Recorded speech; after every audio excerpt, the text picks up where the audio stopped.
Au conseil départemental du Loiret, nous sommes très attachés au parcours citoyen. Le parcours citoyen mémoire, qui se déroule à la fin de l'année pour les vacances de Toussaint, mais le parcours citoyen environnement, qui se déroule au printemps, sur les vacances de printemps. Et cette année, nous avons choisi la thématique de l'eau. Et vous avez dû donc suivre tout au long de la semaine tout le cycle de l'eau. Alors l'eau sur la quantité, l'eau sur ce que ça peut représenter aussi en termes d'inondation, de catastrophes, l'eau que l'on consomme aussi, d'où elle vient, l'eau de tous les jours finalement. Donc voilà, un parcours qui a engagé aussi autour de lui tous les acteurs dans le domaine de l'eau. Et je tiens à les remercier sincèrement, que ce soit le BRGM, que ce soit aussi tous ceux qui vous ont accueillis à Briare, ceux aussi qui vous ont accueillis à Châteauneuf-sur-Loire. On a parlé de la marine de Loire, on a parlé évidemment aussi de l'adduction d'eau potable à Orléans-la-Source au forage. Et puis on a aussi les services d'incendie et secours qui ont aussi apporté leur connaissance dans ce domaine-là. Merci à vous toutes et tous, collégiennes et collégiens du Loiret, qui durant cette semaine, vous aurez peut-être compris un peu plus le cycle de l'eau. En tout cas, cette eau qu'il faut respecter dans sa qualité, dans sa quantité aussi. Je suis ravie de revenir vers vous pour ce parcours citoyen sur le thème de l'environnement pour l'année 2026. Donc, nous espérons avec l'ensemble des élus départementaux que nous avons à nouveau proposé un programme intéressant pour nos jeunes collégiens loiretains et donc avec toujours des programmes qui sont renouvelés chaque année et qui permettent à la fois de les sensibiliser à l'importance de l'environnement et leur faire découvrir les richesses environnementales de notre département. Alors cette année, effectivement, ils iront à la fois à Briare, à la fois à Châteauneuf-sur-Loire, découvrir le parc autour du château et puis visiter aussi un certain nombre d'installations sur la métropole. Là aussi, on a essayé avec ce programme d'équilibrer les enjeux tant sur les zones rurales de notre département que sur les zones urbaines. Et j'espère que les jeunes auront beaucoup appris sur la qualité et la richesse de nos territoires loiretains. Le parcours citoyen environnement est un séjour éducatif d'une durée de 5 jours qui se déroule pendant les vacances scolaires dans le Loiret. Il est donc réservé aux élèves de 6e et de 5e. Ce sont des collégiens qui sont motivés par une expérience enrichissante et pleine de découvertes. Et vous le savez, le département est pleinement engagé en faveur de la protection de l'environnement et aussi de l'éducation des jeunes générations. Et c'est vraiment dans cet esprit que nous avons souhaité proposer aux jeunes un parcours citoyen dédié aux enjeux environnementaux.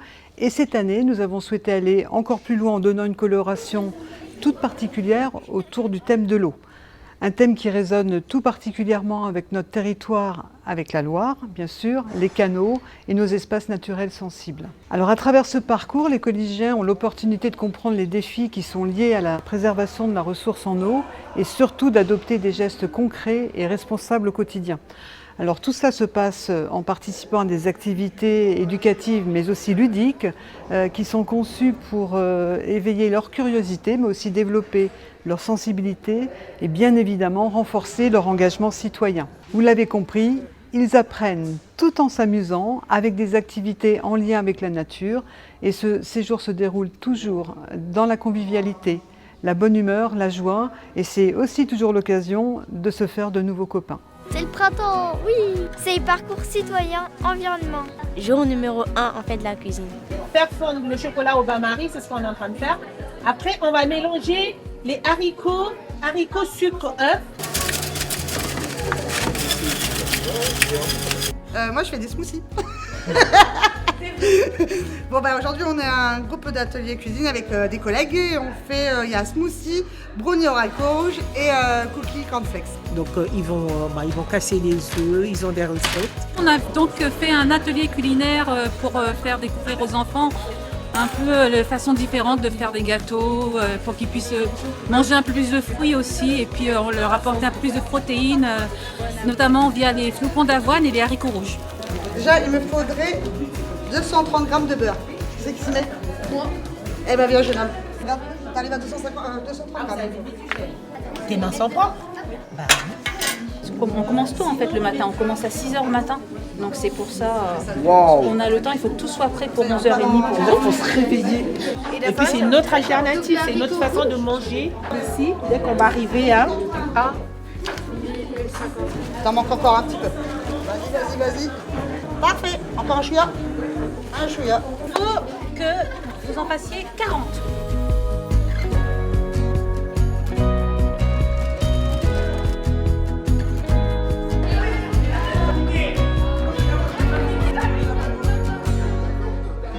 Aujourd'hui, on est à Châteauneuf.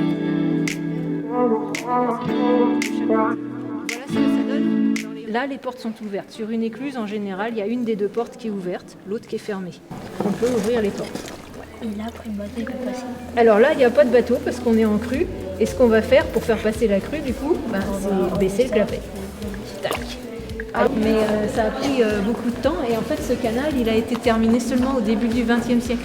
L'objectif de l'atelier, c'est d'expliquer les différents risques qui peuvent exister dans le Loiret et puis leur faire saisir l'alerte, et puis savoir aussi quoi prendre en cas d'évacuation, les faire réfléchir sur ce qui est essentiel et ce qui est plutôt accessoire. Les piles, non. Oui, si, c'est important. Tu l'as fait marcher avec quoi ta lampe torche? Oui, pour la lampe torche. Avec d'autres? Pour la lampe torche, tout à fait. Les clés de maison? Oui. Vous allez partir, vous allez fermer la clé, donc évidemment vous avez les clés de maison. De l'information, de la formation, sensibilisation à la prévention des risques majeurs et notamment le kit d'urgence. Ah c'est bon les gars, il vous en reste deux. Vous êtes bons là. Vous êtes super bons.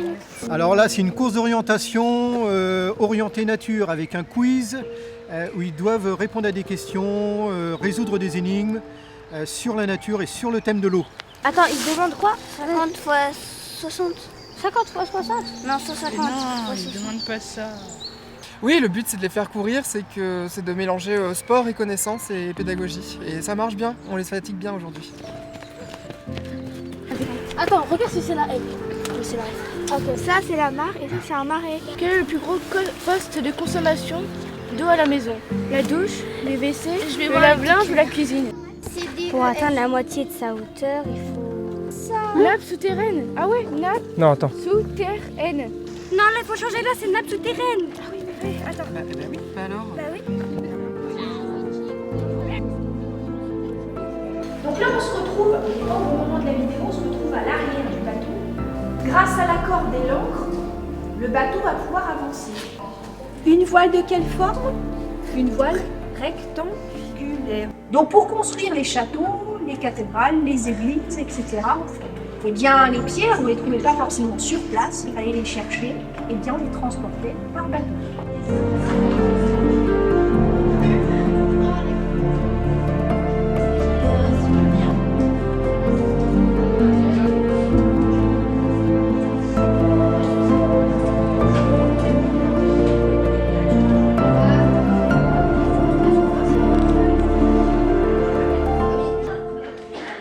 Jour 3, on est à Briare. On est sur le pont canal de Briare. C'est un pont qui relie deux canaux qui sont de chaque côté de la Loire et qui permet de traverser la Loire. Tout le canal, il fait 2,20 m de tirant d'eau, on appelle. Le tirant d'eau, la profondeur. Et il est à 11 mètres au-dessus de la Loire pour être protégé des crues. C'est un ouvrage d'art exceptionnel dans le département du Loiret. Et vous avez la chance de naviguer, donc remplissez-vous les yeux. Alors là, moi je voulais vous amener dans un coin nature pour aller voir un peu ce que la nature fait quand on n'intervient pas, nous, en tant qu'humains. Là, quand j'ai cueilli, là, je suis allée dans le même sens que les poils. Les poils poussent du bas vers le haut. Et quand on va dans le même sens, on ne se pique pas. Je malaxe pour que chaque petit poil soit cassé. Ce sont les petits poils urticants là qui nous piquent. Bah tiens, je vous montre d'abord. Bah je le mange. Un goût de haricots verts crus.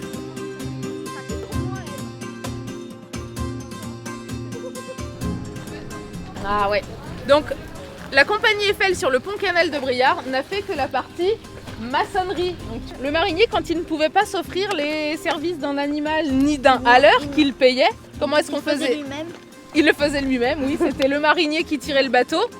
Et qui d'autre sur le bateau aussi pouvait tirer le bateau? Alors l'équipage, il n'y a pas trop d'équipage, c'est surtout la famille, c'est-à-dire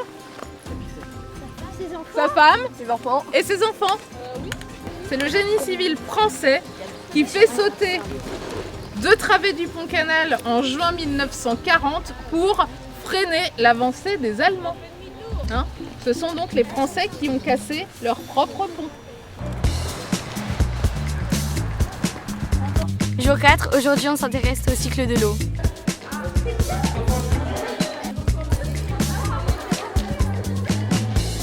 Cette eau que vous buvez, il y a une grosse partie qui est pompée au sous-sol dans les réserves de Loire. Soit de l'eau de la Loire, soit de l'eau qui va venir des nappes beaucoup plus profondes, qu'on appelle la nappe de Beauce. Elle arrivait par des tuyaux, voilà. Et ces tuyaux, ils arrivent d'où? Ils arrivent d'ici, sous les champs là. À quelques mètres, il y a de l'eau, il y a des forages, voilà. Il y en a un qui est derrière la cabane blanche, derrière l'arbre en là-bas. Alors le fer, comme il est dissous, et le manganèse, hein, il est dissous, on va l'oxyder pour fabriquer de la rouille entre guillemets.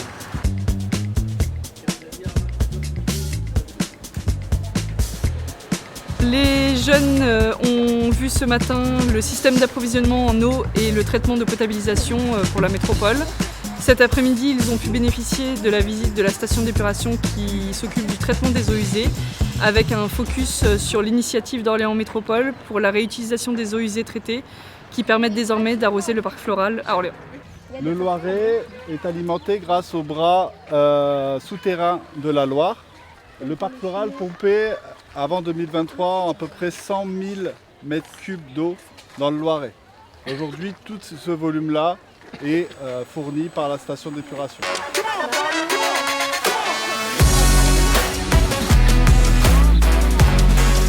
Donc aujourd'hui on profite d'être à l'usine de traitement de l'eau pour faire une animation sur les petites bêtes de l'eau et ce qu'on peut trouver dans les mares. On a deux petites mares qui sont pleines de biodiversité, donc on va faire pêcher les enfants pour qu'ils puissent voir un peu ce qui se trouve dans l'eau et tout ce qu'on ne voit pas à l'œil nu mais qui est présent dans les mares. Si vous avez trouvé une petite bête qui n'a pas de pattes, vous allez où hein? Si la petite bête elle a 3 paires de pattes, vous prenez le 2 qui est ici. Et si elle a 5 paires de pattes ou plus, vous prenez le 3 qui est derrière. D'accord? Donc vous essayez de déterminer les petites bêtes que vous avez trouvées. Non, après, ouais, oui, trop bien. Mais qu'est-ce que vous croyez? Vous pensez que c'est un défilé de mode ou quoi? Jour 5, c'est le moment de partir, mais avant, on est avec le BRGM. Aujourd'hui, on va s'intéresser à la circulation des eaux souterraines.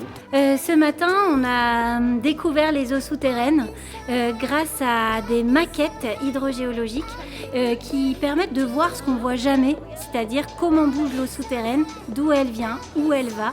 Et ça permet aux enfants de comprendre tout ce qui est lié à cette eau souterraine, les eaux de surface, aussi l'eau potable, et puis tous nos usages et quels sont les impacts environnementaux quand en surface on a peut-être des pollutions qui peuvent arriver dans les eaux souterraines. Ici, là, on voit une limite entre les graviers sans eau et les graviers avec de l'eau. L'eau s'infiltre dans les cailloux en dessous du niveau de la rivière. Là, il y a beaucoup d'eau. Là, il y en a un petit peu. Et on va voir comment le niveau de l'eau il va baisser. On a appris plein de nouvelles choses, on s'est fait plein d'amis. Il n'y avait que des bonnes choses. On mangeait très bien à la cantine, tout était bien.